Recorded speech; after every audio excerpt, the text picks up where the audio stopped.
नमस्कार। आज हम एक ऐसी घटना की गहराई में उतर रहे हैं जिसने 20वीं सदी के आखिरी दौर की दुनिया का नक्शा ही बदल दिया। हाँ बिल्कुल।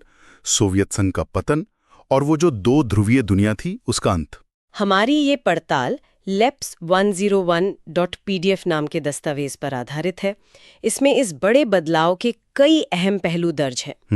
और इस चर्चा का मकसद है कि सोवियत व्यवस्था क्यों बिखरी, उसके पीछे के कारण क्या थे, मायने क्या थे, और दुनिया पर उसका असर कैसा रहा, है ना? बिल्कुल। तो चलिए शुरू करते हैं।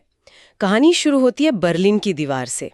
1961 से 1989 तक ये दीवार सिर्फ जर्मनी को ही नहीं बांटती थी। नहीं, ये तो एक प्रतीक थी। दो दुनियाओं के बीच, दो विचारधाराओं के बीच, पूंजीवाद और साम्यवाद। और 9 नवंबर 1989 को जब लोगों ने इसे गिरा दिया, वो सिर्फ एक दीवार का गिरना नहीं था। नहीं, वो एक ऐलान था, साम्यवादी खेमे के अंत की शुरुआत का, कह सकते हैं। ये दीवार उसी सोवियत व्यवस्था का प्रतीक थी जिसका जन्म हुआ था 1917 की रूसी क्रांति से। हाँ। ये समाजवाद के आदर्शों पर आधारित थी, मतलब पूंजीवाद के खिलाफ एक बराबरी वाले समाज का सपना, जिसमें निजी संपत्ति नहीं होगी। हाँ, निजी संपत्ति खत्म, सारी ताकत राज्य और एक पार्टी यानी कम्युनिस्ट पार्टी के हाथ में। अर्थव्यवस्था पूरी तरह से प्लान्ड, राज्य के कंट्रोल में। और कोई दूसरी पार्टी या विपक्ष कोई जगह नहीं, बिल्कुल नहीं। और दूसरे विश्व युद्ध के बाद तो सोवियत संघ एक जबरदस्त महाशक्ति बन गया था। हाँ, अमेरिका को छोड़ दें तो उसकी अर्थव्यवस्था बाकियों से काफी आगे थी। संचार का जाल, ऊर्जा के विशाल भंडार, मशीनें, परिवहन, सब कुछ था। पिन से लेकर कार तक सब कुछ बनता तो था, लेकिन क्वालिटी। हाँ, यही पेंच था। क्वालिटी अक्सर पश्चिमी देशों जैसी नहीं थी और अंदरूनी तौर पर व्यवस्था बहुत ज्यादा नौकरशाही और सत्तावादी हो गई थी। आम नागरिक का जीवन मुश्किल था। बहुत मुश्किल। लोकतंत्र नहीं, बोलने की आजादी नहीं। लोग अपनी भड़ास अक्सर चुटकुलों और कार्टूनों में ही निकाल पाते थे। तो एक तरफ महाशक्ति का रुतबा, दूसरी तरफ आम लोगों की घुटन। बिल्कुल। और ये भी था कि 15 गणराज्य थे इस संघ में, पर रूस का दबदबा बहुत ज्यादा था, जिससे बाकी गणराज्यों में नाराजगी रहती होगी। हाँ बिल्कुल।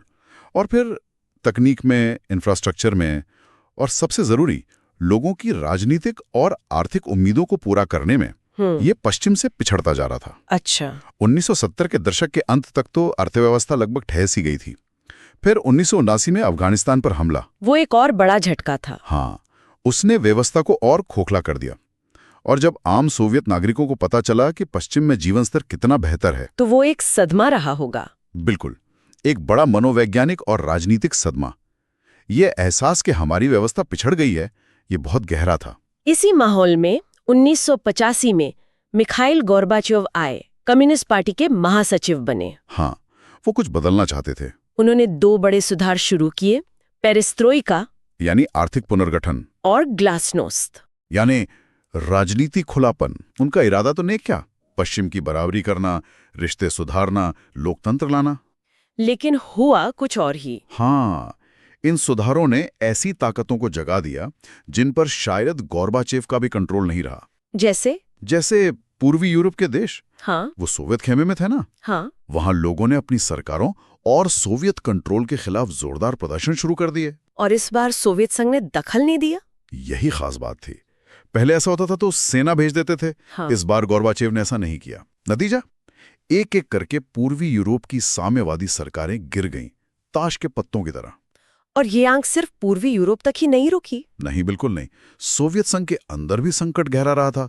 गोर्बाचेव के सुधारों का पार्टी के अंदर ही विरोध होने लगा। कट्टरपंथी नाराज थे। हाँ, वो पुरानी व्यवस्था बचाना चाहते थे। 1991 में उन्होंने तख्तापलट की कोशिश भी की, लेकिन तब तक देर हो चुकी थी। शायद हाँ, लोगों को आजादी का स्वाद मिल चुका था। बोरिस येल्सिन जैसे नेता हीरो बनकर उभरे इस तख्तापलट के विरोध में।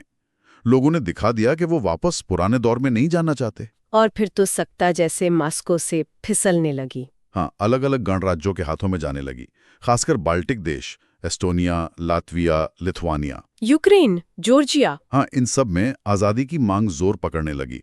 वो खुद को अलग संप्रभु देश के तौर पर देखने लगे थे। दिलचस्प बात यह है कि मध्य एशिया के गणराज्य शायद शुरू में अलग नहीं होना चाहते थे। हाँ, ये बात है।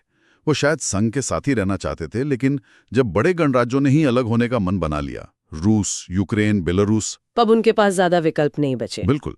आखिरकार दिसंबर 1991 में रूस, यूक्रेन और बेलारूस के नेताओं ने मिलकर ऐलान कर दिया कि सोवियत संघ अब खत्म हो गया है। कम्युनिस्ट पार्टी बैन हो गई, पूंजीवाद और लोकतंत्र को नए देशों का आधार बनाया गया। एक नया संगठन बना, स्वतंत्र राज्यों का राष्ट्रमंडल, CIS। और रूस को उत्तराधिकारी मान लिया गया, UN सीट समेत। हाँ, इस तरह दुनिया की दूसरी महाशक्ति इतिहास बन गई। लेकिन ये सवाल तो रहता ही है कि आखिर इतना शक्तिशाली दिखने वाला सोवियत संघ इतनी जल्दी बिखर कैसे गया? कोई एक जवाब नहीं है इसका। कई कारण थे।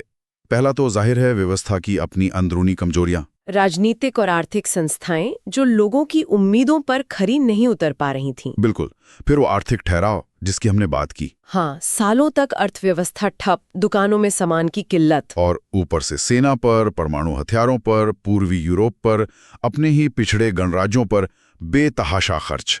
ये बोझ बहुत भारी पड़ रहा था। और जब लोगों ने पश्चिम की तरक्की देखी तो अपनी हालत का एहसास और गहरा हो गया। तीसरा बड़ा कारण था प्रशासनिक और राजनीतिक जड़ता, मतलब सिस्टम का एकदम सुस्त हो जाना। 70 साल से एक ही पार्टी का राज। हाँ, कम्युनिस्ट पार्टी। जनता के प्रति कोई जवाबदेही नहीं, प्रशासन धीमा, भ्रष्ट, अपनी गलतियां सुधारने को तैयार नहीं ज्यादा खुलापन लाने को, और पार्टी नेताओं को आम लोगों से कहीं ज्यादा सुविधाएं मिली हुई थी। इस सब ने लोगों को सिस्टम से बिल्कुल काट दिया था। और फिर आते हैं गोर्बाचेव के सुधार। विडंबना देखिए, जो सुधार बचाने के लिए लाए गए वही उसके बिखराव का एक बड़ा कारण बन गए। हाँ, सुधारों ने उम्मीदें जगा दी, ताकतें जगा दी, लेकिन उन्हें संभालना मुश्किल हो गया। कुछ लोग चाहते थे सुधार तेजी से हो, और कुछ डर रहे थे। हाँ, पार्टी के पुराने नेता, अफसर, उन्हें लगा उनकी ताकत छिन रही है। वो कह रहे थे गोर्बाचेव बहुत तेज जा रहे हैं। इस खिंचतान में गोर्बाचेव दोनों तरफ से समर्थन खो बैठे। लेकिन शायद सबसे आखिरी चोट राष्ट्रवाद ने की। कह सकते हैं सबसे तात्कालिक कारण शायद यही था। रूस, बाल्टिक देश, यूक्रेन, जॉर्जिया, इन सब में अपनी अलग पहचान, अपनी संप्रभुता की इच्छा बहुत प्रबल हो गए। और ये राष्ट्रवाद मध्य एशिया के बजाय ज्यादा यूरोपीय और अमीर गणराज्यों में पहले भड़का, ये भी दिलचस्प है। हाँ, सही कहा। कई लोगों को लगता था मध्य एशिया में, जहां जातीय और धार्मिक भिन्नताएं ज्यादा थीं, वहां पहले उभरेगा। पर हुआ उल्टा। हाँ, इन अमीर गणराज्यों के लोगों को शायद लगने लगा कि वो संघ के पिछड़े इलाकों का बोझ क्यों उठाएं। उन्हें अपनी अलग पहचान और पश्चिम से नजदीकी ज्यादा जरूरी लगी। ये हमें सोचने पर मजबूर करता है कि क्या इतिहास के ऐसे बड़े मोड़ों का अंदाजा पहले से लगाया जा सकता है? मुश्किल सवाल है, बहुत मुश्किल। तो ये तो हुई पतन की कहानी। अब देखते हैं इसके नतीजे क्या हुए। जाहिर है दुनिया हमेशा के लिए बदल गई। बिल्कुल। मोटे तौर पर 3 बड़े बदलाव नजर आते हैं। पहला, शीत युद्ध का खात्मा। हाँ, वो जो वैचारिक लड़ाई थी कि पूंजीवाद जीतेगा या समाजवाद, वो खत्म हो गई। और इसी लड़ाई की वजह से हथियारों की होड़ मची थी, परमाणु बम जमा हो रहे थे, सैन्य गठबंधन बने थे। तो टकराव के अंत से एक नई शांति की उम्मीद जगी। हाँ, उम्मीद तो यही थी। दूसरा बड़ा बदलाव था दुनिया में शक्ति संतुलन का बदलना। हाँ, सोवियत संघ के बिखरने के बाद 2 ही रास्ते थे। या तो अमेरिका अकेली महाशक्ति बनता, या फिर कई देश मिलकर एक बहुध्रुवीय दुनिया बनाते। हुआ पहला वाला। अमेरिका अकेली सुपर पावर बन गया। पूंजीवादी अर्थव्यवस्था दुनिया भर में मॉडल बन गई। और IMF, वर्ल्ड बैंक जैसे संस्थान वो नए आजाद हुए देशों के लिए सलाहकार बन गए, उन्हें पूंजीवाद अपनाने के लिए कर्ज देने लगे। और राजनीतिक तौर पर उदार लोकतंत्र को ही सबसे अच्छा तरीका माना जाने लगा। हाँ, ऐसा माहौल बन गया। तीसरा नतीजा था नए देशों का उदय। सोवियत खेमे के टूटने से कई नए देश दुनिया के नक्शे पर आए। सबकी अपनी उम्मीदें, अपनी चुनौतियां। बाल्टिक और पूर्वी यूरोप के देश तो फौरन यूरोपियन यूनियन और नेटो की तरफ भागे। और मध्य एशिया के देश, वो अपनी लोकेशन का फायदा उठाकर रूस के साथ भी रिश्ते बनाए रखना चाहते थे और पश्चिम, चीन, अमेरिका से भी जुड़ना चाहते थे। तो दुनिया में कई नए खिलाड़ी आ गए। सबकी अपनी पहचान, अपने हित, अपनी मुश्किलें। इन नए देशों के सामने एक बड़ी चुनौती थी पुरानी समाजवादी व्यवस्था से नई पूंजीवादी व्यवस्था की तरफ जाना। हाँ, और ये सफर आसान नहीं था। विश्व बैंक और IMF के प्रभाव में जो मॉडल अपनाया गया उसे शॉक थेरेपी कहा गया। शॉक थेरेपी, नाम से ही लग रहा है कुछ तेज और शायद दर्दनाक। बिल्कुल, मतलब अचानक और तेजी से बदलाव। लक्ष्य था पूरी तरह पूंजीवादी अर्थव्यवस्था अपनाना। यानी सरकारी चीजों का निजीकरण। हाँ, निजी संपत्ति को बढ़ावा, सरकारी कंपनियों और जमीनों का निजीकरण, सामूहिक खेती खत्म करके निजी खेती, बाजार आधारित कृषि। कोई बीच का रास्ता नहीं। राज्य नियंत्रित समाजवाद या पूंजीवाद के अलावा किसी तीसरे रास्ते की कोई गुंजाइश नहीं छोड़ी गई। और बाहरी दुनिया से जुड़ने का तरीका भी बदल गया। हाँ, अब विकास का रास्ता व्यापार से होकर जाता था, तो अचानक से मुक्त व्यापार अपनाना जरूरी माना गया। विदेशी निवेश, एफडीआई। हाँ, एफडीआई और वित्तीय उदारीकरण, मतलब नियमों में ढील, इन्हें तरक्की का इंजन समझा गया। मुद्राओं को बदलने लायक बनाया गया और पुराने व्यापारिक रिश्ते वो तोड़ दिए गए। जो सोवियत दौर के आपसी व्यापारिक संबंध थे वो खत्म। अब हर देश सीधे पश्चिम से जुड़ रहा था, अपने पड़ोसियों से नहीं। धीरे धीरे इन देशों को पश्चिमी आर्थिक व्यवस्था में शामिल करने की कोशिश हुई। लेकिन क्या ये शॉक थेरेपी कामयाब रही? क्या लोगों को वो अच्छे दिन मिले जिनका वादा था? नतीजा इसके बिल्कुल उलट हुआ। 1990 के दशक की ये शॉक थेरेपी ज्यादातर देशों की अर्थव्यवस्थाओं को तबाह कर गई। लोगों पर मुसीबतों का पहाड़ टूट पड़ा।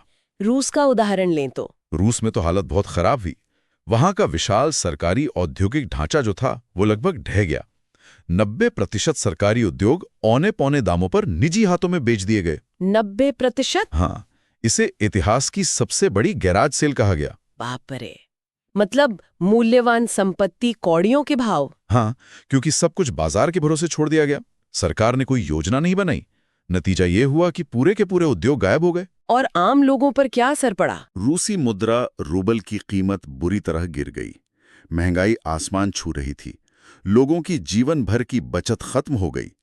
सामूहिक खेती बंद होने से खाने का संकट पैदा हो गया। रूस को अनाज आयात करना पड़ा। सोचिए, 1999 में रूस की जीडीपी 1989 से भी कम थी। सामाजिक स्तर पर भी तो बहुत बुरा असर पड़ा होगा। बहुत बुरा। पुरानी सामाजिक सुरक्षा व्यवस्था जो भी थी वो खत्म कर दी गई। सरकारी सब्सिडी बंद होने से करोड़ों लोग गरीबी में चले गए। मिडिल क्लास हाशिए पर आ गया। पढ़े लिखे लोग वो या तो बिखर गए या देश छोड़कर चले गए। और इस अफरा तफरी में माफिया का उदय हुआ। उसने कई आर्थिक गतिविधियों पर कब्जा कर लिया।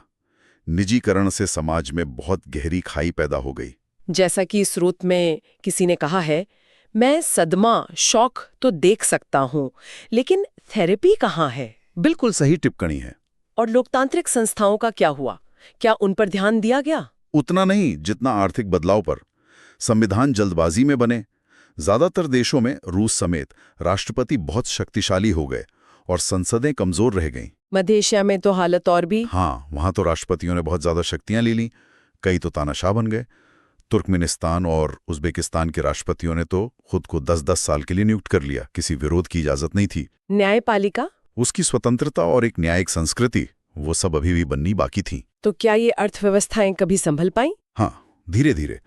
लगभग 10 साल बाद 2000 के आसपास सुधार दिखना शुरू हुआ। लेकिन इसकी मुख्य वजह थी प्राकृतिक संसाधनों का निर्यात। तेल, गैस, खनिज। हाँ, अजरबैजान, कजाकिस्तान, रूस, तुर्कमेनिस्तान, उज्बेकिस्तान, ये बड़े तेल और गैस उत्पादक हैं। जिन देशों से पाइपलाइनें गुजरती हैं, उन्हें किराया मिलने लगा। कुछ हद तक मैन्युफैक्चरिंग भी दोबारा शुरू हुई। लेकिन विघटन के बाद भी तनाव और संघर्ष तो जारी रहेंगे। बिल्कुल, वो खत्म नहीं हुए। रूस के अंदर चेचनिया और तागिस्तान में हिंसक अलगाववादी आंदोलन चले। मध्य एशिया, ताजिकिस्तान में 10 साल तक गृह युद्ध चला। अजरबैजान के नागोर्नो कराबाख इलाके में आर्मेनियाई लोग अलग होना चाहते हैं, वहां संघर्ष है। जॉर्जिया में गृह युद्ध हुआ। यूक्रेन, किर्गिस्तान, जॉर्जिया में सरकारों के खिलाफ आंदोलन हुए। पानी के बंटवारे पर झगड़े हुए। तो अस्थिरता बनी रही। हाँ, और मध्य एशिया, क्योंकि वहां तेल गैस के इतने भंडार हैं, वो बाहरी ताकतों, रूस, अमेरिका, चीन और तेल कंपनियों के लिए खींचतान का अखाड़ा भी बन गया। रूस इसे अपना प्रभाव क्षेत्र मानता है। हाँ, वो इसे अपना निकटवर्ती विदेश, नियर अब्रॉड मानता है। 9/11 के बाद अमेरिका ने भी यहाँ सैन्य अड्डे चाहे। चीन की नजर यहाँ के तेल संसाधनों पर है। और पूर्वी यूरोप में चेकोस्लोवाकिया तो शांति से अलग हो गया था। हाँ, वो शांति से 2 देशों, चेक गणराज्य और स्लोवाकिया में बट गया।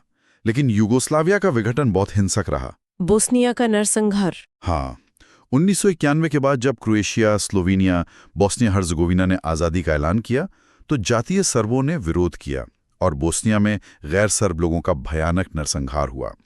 बाद में नाटो को दखल देना पड़ा, बमबारी करनी पड़ी। अब आते हैं भारत के रिश्तों पर। भारत ने इन सभी नए देशों से संबंध बनाए। हाँ, भारत ने सभी सोवियत बाद के देशों के साथ अच्छे संबंध बनाए रखे, लेकिन रूस के साथ रिश्ते हमेशा सबसे मजबूत रहे हैं। ये रिश्ते भरोसे और साझा हितों के लंबे इतिहास पर टिके हैं ना? बिल्कुल, और वो सांस्कृतिक जुड़ाव भी है, राज कपूर से लेकर अमिताभ बच्चन तक। हाँ, हिंदी फिल्में, गाने रूस और दूसरे पूर्व सोवियत देशों में आज भी लोकप्रिय हैं। बिल्कुल। और रणनीतिक तौर पर भी रूस और भारत एक बहुध्रुवीय दुनिया का सपना साझा करते हैं। मतलब?